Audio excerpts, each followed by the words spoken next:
오늘 우리는 레위기 11장 말씀을 통해서 거룩하신 하나님의 식탁에 초대받은 우리는 어떤 삶을 살아야 하는가, 여기에 대해서 살펴보고자 합니다. 여러분, 우리 모두는 하나님의 식탁에 초대를 받았습니다. 거룩하신 하나님의 식탁에 초대받은 우리는 하나님의 자녀로서 어떻게 살아갈 때 하나님의 자녀답게 살아갈 수 있겠습니까? 오늘 이 문제에 대한 답을 우리는 세 가지 질문을 던짐으로 살펴보려고 합니다. 첫 번째, 오늘 본문에서 우리가 살펴볼 질문은 이것입니다. 하나님이 정한 짐승과 부정한 짐승을 구분하신 기준은 무엇인가? 하나님이 먹을 수 있는 것과 먹지 못하는 것을 구분하시는데 그 구분의 기준점이 무엇이냐라는 겁니다. 하나님이 오늘 본문에서 정한 짐승과 부정한 짐승으로 구분하고 먹을 것과 먹지 말아야 할 것을 구분하는 것을 통해서 오늘 우리에게 주시는 하나님의 메시지는 무엇일까요? 그것은 순종입니다. 하나님이 그렇게 말씀하시기 때문에 순종하라는 말씀입니다. 하나님이 그렇게 구분하셨고 그렇게 말씀하시기 때문에 우리는 그 말씀대로 살고 순종해야 한다는 메시지가 오늘 이 말씀에 들어 있습니다. 여러분, 어떤 분들은 마음속에 이 설교를 들으면서 이렇게 반론을 제기할 수 있습니다. 목사님, 아무리 하나님이 그렇게 말씀하셨다고 하더라도 내게 이해가 되지 않는데 내가 어떻게 그 말씀에 순종할 수 있겠습니까? 이해가 돼야 순종하지요. 이렇게 생각할 수 있습니다. 맞는 말씀이죠. 저도 하나님의 말씀은 이해가 되어야 순종할 수 있다고 생각합니다. 그런데 어떤 경우에는 하나님의 말씀이 이해가 되지 않아도 그 하나님의 권위 때문에 순종해야 할 때가 있다는 거예요. 이해가 안 돼도 하나님의 권위 때문에 순종하는 것이 축복이 될 때가 있어요. 예를 들면 오히려 순종할 때 이해가 되는 때가 많이 있습니다. 예를 들면 제 아이가 어렸을 때 밖에 나가서 막 놀고 왔습니다. 땀을 흘렸죠. 제가 샤워해라, 이런 방학 때 샤워해라 해서 애가 샤워를 했습니다. 저녁 밥 먹기 전에 또 친구하고 같이 공을 차고 또 나갔다 왔습니다. 식사를 했습니다. 그리고 한참 있다가 야, 자기 전에 샤워하고 자라, 이렇게 이야기했습니다. 애가 이야기합니다. 아빠, 낮에 샤워했는데 왜 또 저녁에 샤워해야 되느냐, 이렇게 질문합니다. 제가 설명을 했습니다. 낮에 땀을 흘려서 샤워했고 또 밥 먹기 전에 네가 축구하고 왔기 때문에 땀을 많이 흘렸기 때문에 또 샤워해야 개운하고 잠을 잘 잘 수 있단다. 그래서 샤워해라 하니까 애는 하는 말이 Why? 왜 그러냐고 또 물어보는 겁니다. 자기는 이해가 안 된대요. 그래서 제가 뭐라고 했을까요? 샤워해 라고 명령을 했죠. 여러분, 이 아이 입장에서는 비록 이해할 수 없지만 부모님이 하라고 하면 해야 될 때가 있지 않습니까? 자녀는 부모님의 권위를 인정하고 받아들이고 순종해야 합니다. 그럴 때 그것이 아이에게 유익을 끼친다는 거예요. 여러분, 우리 그리스도인들은 이해하는 신앙을 추구해야 합니다. 저는 그렇게 생각합니다. 그리고 기독교 변증을 하는 입장에서 하나님 말씀을 이해할수록 더 하나님을 사랑하고 하나님의 뜻을 잘 알면 알수록 더 하나님께 순종하기 쉽다고, 하나님의 뜻에 순종하기 쉽다고 생각합니다. 하지만 때때로 하나님의 말씀은 우리에게 이해를 구하지 않고 말씀하시고 순종하시기를 원하신다는 겁니다. 왜냐하면 그것이 우리에게 유익하기 때문입니다. 예를 들면 하나님이 에덴 동산을 만들어 놓고 아담과 하와에게 말씀하시고 명령하셨습니다. 네가 에덴 동산에 있는 모든 것을 네 마음대로 다스리고 따서 먹고 즐기지만 동산 중앙에 있는 선악을 알게 하는 나무, 그 나무의 열매, 선악과는 따서 먹지 말아라 라고 말씀하시고 명령하셨습니다. 이유는 설명하지 않았습니다. 먹지 말라고 했죠. 근데 사단이 뱀의 모양으로 다가와서 하와를 유혹합니다. 너희의 눈이 밝아져서 하나님같이 될 줄 알고 하나님께서 그걸 막기 위해서 못 따먹게 했다. 하나님이 너희가 더 잘 되는 것을 지금 막고 있다 라고 유혹하는 거죠. 거짓말로 유혹했습니다. 여기에 사용된 뱀, 사단의 전략이 뭘까요? 하나님의 명령, 하나님의 말씀을 의심하게 하는 겁니다. 하나님은 선하신 분이 아니다. 그분의 명령은 너희를 위한 것이 아니야. 하나님 자신을 위한 것이지 라고 거짓말로 속였습니다. 사단은 음식을 통해서 최초의 선악과라는 음식을 통해서 하나님 말씀을 왜곡시키고 변형시켰습니다. 에덴 동산 이후에 세월이 많이 흘렀습니다. 이스라엘 백성이 이제 출애굽하여 시내 산 앞에 서게 되었습니다. 그때 다시 한번 하나님은 먹는 음식의 규정을 말씀하면서 하나님의 신뢰 명령을 내려주십니다. 이것은 정한 음식이고 저것은 부정한 음식이다. 나는 너희를 구원한 여호와고 내가 거룩하니 너희도 거룩한 삶을 살고 이것은 먹어도 되고 저것은 먹지 말아라 라고 명령했습니다. 제대로 이유를 설명하지 않습니다. 여러분, 레위기 11장의 말씀은 단순히 식이요법에 관련된 말씀이 아닙니다. 어쩌면 이 말씀은 에덴 동산의 재훈련이라고 볼 수 있습니다. 하나님의 선하심을 믿고 하나님을 신뢰한다면 비록 내 머리로는 온전히 이해할 수 없지만 하나님의 말씀이 그렇다면 내가 순종하겠습니다. 이 훈련을 이스라엘 백성이 광야에서 받았다라는 거예요. 레위기 11장 말씀은 오늘날 우리에게도 그대로 적용됩니다. 하나님을 신뢰하는 성숙한 신앙이라면 하나님의 선하심을 믿어야 합니다. 우리가 믿는 하나님은 좋으신 하나님, 선하신 하나님이시다. 그래서 내 머리로 지금 온전히 이해할 수 없지만 내가 그분의 좋으심, 선하심을 믿고 내가 순종하겠습니다. 이 믿음으로 순종할 때 그것이 우리에게 유익을 끼친다는 거예요. 여러분, 작은 순종이 큰 은혜와 신앙을 낳습니다. 사단은 우리의 일상의 문제 속에서 우리를 유혹합니다. 내가 지금 이것 정도 이것을 마시는 것쯤이야 어떻게 하겠는가? 내가 이런 행동을 하는 것 정도야 별 것이 되겠느냐? 라고 생각하면서 먹고 마시는 문제, 시간을 사용하는 문제, 소비하고 말하는 문제에서 우리의 거룩함을 잃어버리게 합니다. 하지만 성도 여러분, 레위기 11장은 우리의 사소한 일상 가운데서도 사단 마귀의 유혹을 물리치고 하나님 앞에서 거룩함을 유지하고 작은 순종을 하기를 원하신다는 거예요. 그래서 우리의 삶의 작은 영역에서도 하나님의 말씀이 그렇다면 내가 기꺼이 그렇게 순종하겠습니다. 왜냐하면 하나님은 좋으신 하나님, 하나님은 선하신 하나님이기 때문에 제가 비록 내 생각과 다르고 내 욕망과 다르고 내 견해와 내 감정과는 다르지만 하나님이 그렇게 말씀하시니 내가 그 말씀대로 순종하겠습니다. 이 순종하는 믿음을 요구하시는 장이 레위기 11장입니다. 여러분, 하나님의 말씀에 순종함으로 하나님께 영광을 돌리는 여러분 되시기를 주의 이름으로 축원합니다. 두 번째로 오늘 본문을 통해서 살펴볼 질문이 있습니다. 두 번째, 하나님이 왜 이스라엘 백성에게 정한 음식과 부정한 음식을 구분하여 먹게 하시는가? 식탁 음식을 구별하게 하신 이유가 무엇일까요? 그 이유는 하나님이 택하신 이스라엘 백성을 다른 민족과 구별되게끔 하기 위함입니다.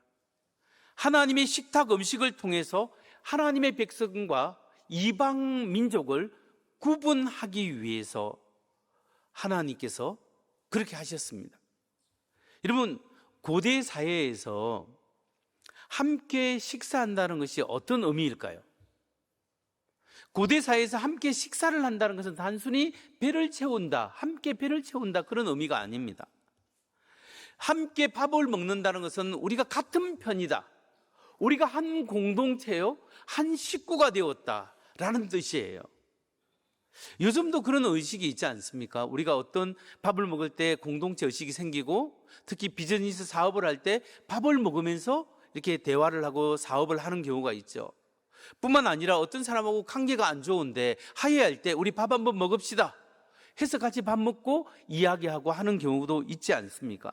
요즘도 그랬는데 옛날 시대에는 이 식사라는 것이 공동체 의식에 강합니다. 우리가 한 편 되었고 한 마음이 되고 같은 편이 되었다라는 뜻이 있어요. 여러분, 그런데 이런 의미를 가지고 하나님이 이스라엘에게 율법을 주실 때를 한번 생각해 보십시오.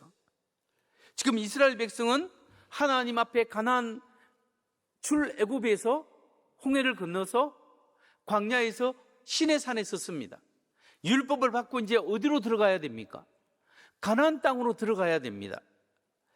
이스라엘 백성이 가나안 땅에 들어가기 전에 하나님께서 특별한 식단, 음식 규정을 주셨습니다. 이 음식 규정의 결과로 이스라엘 백성들은 결코 가나안 땅에 있는 사람들과 함께 식사하지 못합니다. 하나님이 이스라엘 백성과 가나안 사람들이 밥을 같이 먹지 못하게 하셨습니다. 그 이유가 무엇일까요? 그 당시 가나안 문화는 중립적인 문화가 아닙니다. 가나안 사람의 문화는 우상 숭배의 문화고 대패 문화였습니다. 제약이 충만한 문화였습니다. 오죽하면 가나안 7족속을 하나님이 반드시 심판해야 하고 이스라엘을 그들을 심판하는 도구로 사용했겠습니까? 그러니까 그 당시 가나안은 하나님이 심판해야 마땅한 대패 문화를 가진 타락한 민족이었습니다. 성적으로 타락하고 우상 숭배를 하는 그런 문화, 그런 족속들이 있었습니다. 만일 이스라엘 백성들이 그곳에 들어가서 가나안 사람과 하친을 하고 함께 식사를 되고 한 가족이 되고 한 편이 되면 어떻게 되겠습니까? 제약의 문화가 자연스럽게 스며들어서 이스라엘이 완전히 타락하게 되죠. 그래서 하나님이 이스라엘 백성을 심판의 도구로 사용하고 가나안 족속을 치라고 하신 거예요. 전혀 같이 밥을 먹지 말아라. 그런데 이런 규정을 어기고 나중에 여호수아 이후에 이스라엘 백성들이 가나안 사람과 소통을 하기 시작했고 혼인하기 시작했고 이방 문화를 받아들이기 시작했고 그래서 타락하기 시작해서 나중에 북이스라엘이 멸망하고 남유다가 멸망하게 된 거예요. 하나님은 독특한 음식법을 통해서 이스라엘을 거룩한 하나님의 백성으로 보호하시는 울타리를 쳐주시고 거룩한 삶을 살도록 배려하시고 명령하신 거예요. 바빌론 포로에 붙잡혀 갔던 다니엘도 마찬가지입니다. 다니엘과 세 친구가 그 당시 왕이 제공하는 기름진 음식 고기를 먹는 것을 거부했습니다. 풀을 먹는다고 했죠. 이건 단순히 식이요법이 아닙니다. 다니엘이 왕의 음식을 거부함으로써 나는 느부갓네살 왕에게 속한 사람이 아니라 나는 여호와 하나님께 속한 사람이다 라는 정체성을 선언하고 있는 거예요.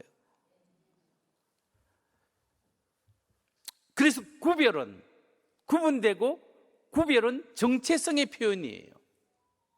음식을 통해서 하나님의 정체성, 하나님의 백성의 정체성을 보여주는 거예요. 그래서 오늘 본문을 통해서 음식을 하나님께서 구분하여 준다는 그 말씀에 쭉 주시면서 마지막 핵심이 뭐냐? 레위기 11장 44절에 45절에 나오는 말씀이에요. 보면 나는 여호와 너희의 하나님이라 내가 거룩하니 너희도 몸을 구별하여 거룩하게 하고 땅에 기는 길 짐승으로 말미암아 스스로 더럽히지 말라. 나는 너희의 하나님이 되려고 너희를 애굽 땅에서 인도하여 낸 여호와라. 내가 거룩하니 너희도 거룩할지어다. 여기서 11장 45절 말씀을 다시 봅니다. 같이 한번 읽습니다. 시작. 나는 너희의 하나님이 되려고 너희를 애굽 땅에서 인도하여 낸 여호와라. 내가 거룩하니 너희도 거룩할지어다. 아멘. 이 말씀을 자세히 보면 순서가 있습니다. 하나님이 애굽 땅에서 이스라엘 백성을 인도하여 구원하셨다라는 거예요. 하나님의 구원에서 하나님 백성으로 삼으셨기 때문에 너희도 내가 거룩하니 너희도 거룩해라라는 거예요. 여러분, 하나님이 구원해 준 백성이 되었기 때문에 너희도 내 성품에 따라 거룩한 백성이 되어라, 이렇게 말씀하고 명령합니다. 이 말씀은 오늘날 우리의 삶 속에서도 그대로 적용되는 거예요. 우리가 착하게 살고 거룩한 삶을 살았기 때문에 하나님이 우리를 하나님의 자녀로 삼아주신 거 아니고 우리를 구원시켜 준 것이 아닙니다. 예수는, 우리가 죄인이지만 예수님의 십자가의 피공로로 우리 죄를 용서하시고 하나님의 자녀를 삼아주셨습니다. 하나님의 자녀로, 하나님의 거룩한 백성으로 삼아주셨기 때문에 우리가 하나님의 말씀대로 거룩한 삶을 살아가야 한다는 거예요. 그리고 우리를 하나님의 거룩한 식탁에 초대해 주십니다. 하나님의 거룩한 식탁에, 그 초대에 합당한 삶을 살아갈 것을 말씀하는 거죠. 성도 여러분, 오늘날 우리는 어떻게 우리의 정체성을 나타낼 수 있을까요? 우리는 어떻게 세상 사람들과 구별되는 삶을 살 수 있겠습니까? 오늘 우리는 더 이상 돼지고기를 먹지 않으므로 하나님의 자녀다, 이렇게 구별되지 않습니다. 우리는 식단으로 구별받지 않습니다. 우리는 거룩한 삶의 방식으로 구별될 수 있습니다. 성도 여러분, 우리가 믿는 하나님은 거룩하신 분입니다. 하나님이 거룩하시기 때문에 우리를 거룩한 삶으로 인도하시고 거룩한 삶을 살아야 한다고 말씀합니다. 우리가 하나님께 속해 있기 때문에 세상 사람과 구분되옵니다. 우리는 하나님의 식탁에 초대받은 사람이고, 그렇기 때문에 식탁에 초대받은 사람으로 우리의 말과 행동과 태도에서 세상 사람과 다른 모습, 구별되는 모습이 실제로 나타나야 합니다. 이제 마지막 세 번째로 살펴볼 질문이 있습니다. 그것은 예수님 이후에 우리는 레위기 11장을 어떻게 이해하고 삶을 살아야 하는가? 예수 복음을 믿는 우리는 레위기 11장을 어떻게 믿고 살아야 하겠습니까? 우선적으로 우리가 알아야 할 것은, 우리는 더 이상 레위기 11장의 음식 규정에 얽매이지 않습니다. 우리가 그것을 문자적으로 지켜야 할 의무가 없습니다. 예수님께서 이것을 선언했습니다. 마가복음 7장 18절과 19절을 봅니다. 예수께서 이르시되 너희도 이렇게 깨달음이 없느냐? 무엇이든지 밖에서 들어가는 것이 능히 사람을 더럽게 하지 못함을 알지 못하느냐? 이는 마음으로 들어가서 가지 아니하고 배로 들어가 뒤로 나감이라. 이러므로 모든 음식물을 깨끗하다 하시니라. 지금 예수님은 모든 음식물은 다 깨끗하다, 들어온 것은 네 안에서, 너 안에서 나오는 말이야, 너의 태도라는 거예요. 골로새서 2장 16절 17절을 사도 바울이 이렇게 이야기합니다. 그러므로 먹고 마시는 것과 절기나 초하루나 안식일을 이유로 누구든지 너희를 비판하지 못하게 하라. 이것들은 장래 일의 그림자이나 몸은 그리스도의 것이니라. 이 말이 무슨 말이냐면, 사도 바울이 음식 규례로 사람을 비판하지 말라고 합니다. 어떤 절기를 지키거나 안식일을 지키거나 뭘 먹거나 안 먹거나 이것 가지고 하나님의 사람이다 아니다, 이걸 말하지 말라는, 이 모든 규례와 이 모든 율법은 그림자인데 뭘 비춰주는 그림자냐? 진짜 실제는 예수 그리스도라는 거. 따라서 레위기 11장의 음식법은 그리스도의 복음, 십자가의 복음 안에서 완전히 성취되었음을 우리가 알아야 합니다. 그렇다면 레위기 11장 말씀은 이제 우리와 아무런 상관이 없는 말씀이라고 이해해도 될까요? 그렇진 않습니다. 음식법의 실체이신 예수님을 통해서 레위기 11장의 참된 의미를 우리가 발견해 가야 합니다. 예수님을 보십시오. 먼저 예수님은 부정한 것을 정결하게 바꾸셨습니다. 레위기 11장에서는 강조하는 것은 부정한 것들이 있는데, 부정한 것을 만지면 전염되고 네가 부정해진다, 그 부정한 것을 만지지 말아라, 이렇게 이야기합니다. 정한 사람도 부정한 것 만지면 부정해집니다. 그런데 예수님은 부정한 자를 만져서 정결케 만들어버렸습니다. 여러분, 예수님은 부정함을 정결함으로 바꾸어 주시고 죽음을 생명으로 살려주십니다. 이것이 복음입니다. 여러분, 예수님은 나같이 부정한 사람, 나같이 죄 많은 사람, 나같이 연약한 사람을 예수 그리스도의 보혈의 피로 속해 주시고 우리의 손을 붙잡고 일어나라, 너는 새로운 피조물이 되었다 라고 말씀하시는 거예요. 우리를 예수님께서 새로운 피조물로 바꾸셨고 하나님의 자녀로 새롭게 하셨습니다. 이것이 복음의 능력이고 하나님의 은혜입니다. 또한 예수님은 식탁을 통해서 죄인을 구원해 주시고 식탁을 통해서 이제 하나님의 영광을 위하여 살도록 말씀하십니다. 여러분, 예수님 당시 사람들은 죄인들, 특히 세리들과 함께 밥을 먹으면 죄인이 되는 거예요. 부정한 거예요. 그래서 세리들이나 죄인들과 함께, 거지들과 함께 밥을 안 먹습니다. 근데 예수님은 죄인들과 함께 식사를 했죠. 장녀의 집에 들어가서 밥을 먹었습니다. 예수님이 여리고성을 지나가다가 보니까 이 삭개오라는 사람이 키가 작아서 뽕나무 위로 올라갔지 않습니까? 예수님이 그걸 보시고 삭개오야 삭개오야 내려오너라, 오늘 밤에 내가 너희 집에 유해야 하겠다 라고 말씀하십니다. 예수님이 삭개오 집에 들어가서 식사 초대를 받고 같이 식사를 나누고 하나님 나라의 복음을 전했습니다. 예수님이 죄인들과 함께 삭개오의 친구들과 함께 어울리셨죠. 변화가 일어났습니다. 삭개오가 예수님을 믿은 후에 나의 재산의 절반을 쪼개서 가난한 사람을 나눠주고, 내가 다른 사람을 속이고 사기를 쳤으면 그 사람에게 4배나 갚겠습니다. 그렇게 갚아버리면 뭐가 남겠습니까? 그럼에도 불구하고 이 말은 삭개오의 삶이 완전히 변화되었다는 것을 말해주는 거죠. 이렇게 예수님은 식사를 통해서 죄인을 구원하시고 변화시켜 주셨습니다. 이런 변화를 일으킨 예수님은 핍박자 사울을 변화시켰습니다. 많이 배운 유대학자지만 예수 믿는 사람을 핍박하는 사울이었는데, 다마색, on the road to the Damascus, 다마스커스로 가는 길에서 예수님이 사울을 만나 주셨습니다. 사울아, 사울아, 네가 어찌하여 나를 핍박하느냐? 나는 네가 핍박하는 예수라. 그때 사울이 예수를 만나고 난 다음에 바울이 되었습니다. 이제 복음을 전하는 복음의 사도가 되었습니다. 그렇게 변화된 사도 바울이 복음을 전하면서 하나님의 영감을 받아서 하나님의 말씀, 식탁에 대해서 우리에게 말씀해 주고 있습니다. 그게 고린도전서 10장 31절에 이렇게 말씀합니다. 같이 한번 읽을까요? 그런즉 너희가 먹든지 마시든지 무엇을 하든지 다 하나님의 영광을 위하여 하라. 아멘. 너희가 먹든지 마시든지 무엇을 하든지 다 하나님의 영광을 위하여 하라. 이제 복음을 들은 우리는 먹는 것도 하나님의 영광을 위하여, 마시는 것도 우리가 무엇을 하든지 우리에게 주어진 사명을 위해서 하나님의 나라와 하나님의 의를 위하여 살아가라고 말씀하시는 거예요. 여러분, 오늘 여러분이 먹고 사는 것도 하나님 나라를 위하여 살아가야 합니다.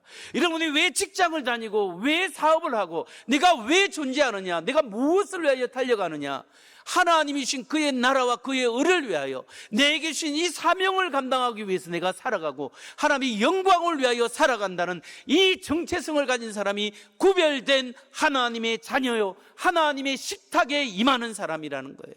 때때로 우리가 다 이해하지 못하더라도 하나님의 선하심을 믿고 순종하시는 여러분 되시기 바랍니다. 그리고 하나님이 우리를 하나님의 식탁, 거룩한 식탁에 초대하심을 믿고, 나는 하나님의 거룩한 식탁에서 매일 먹는 사람이다.